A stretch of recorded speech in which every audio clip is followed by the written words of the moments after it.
Jimmy. Jewel's driving the tractor.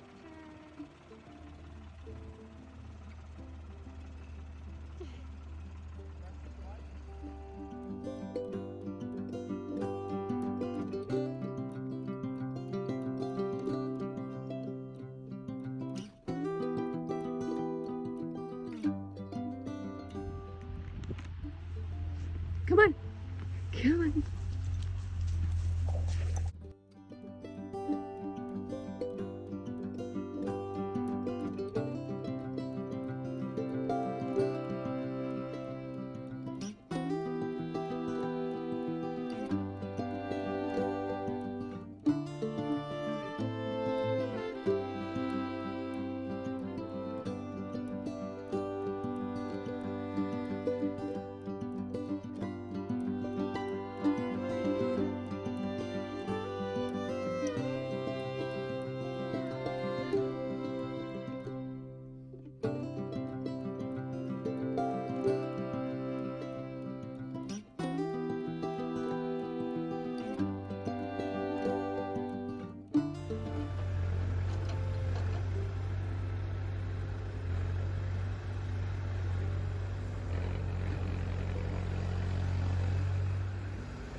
Go ahead.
All right, YouTube.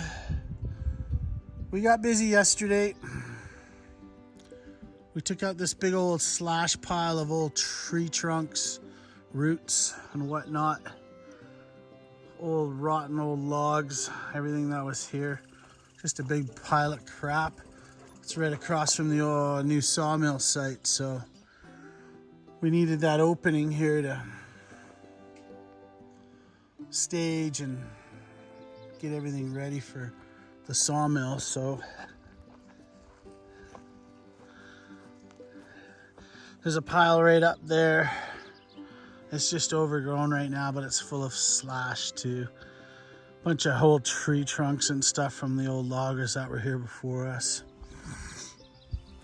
But this is what's left of that pile. This is like a biomass, rotten logs and all sorts of crap. So we opened it up, took that was stuff that was still like hard,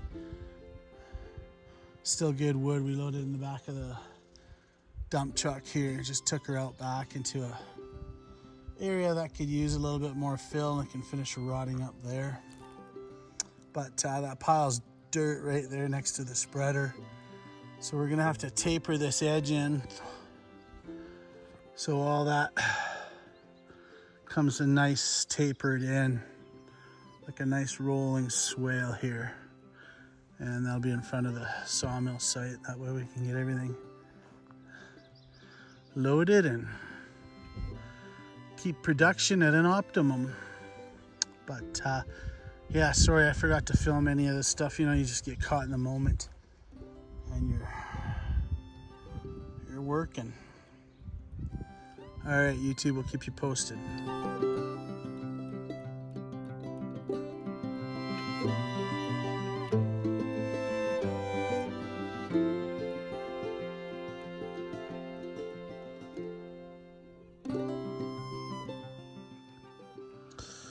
All right, YouTube, again, I didn't shoot much video. We got going. My apologies. Heat of the moment. But that big old slash pile that was right here, she gone now. So most of it rotted away, thank God, over the last 20 years.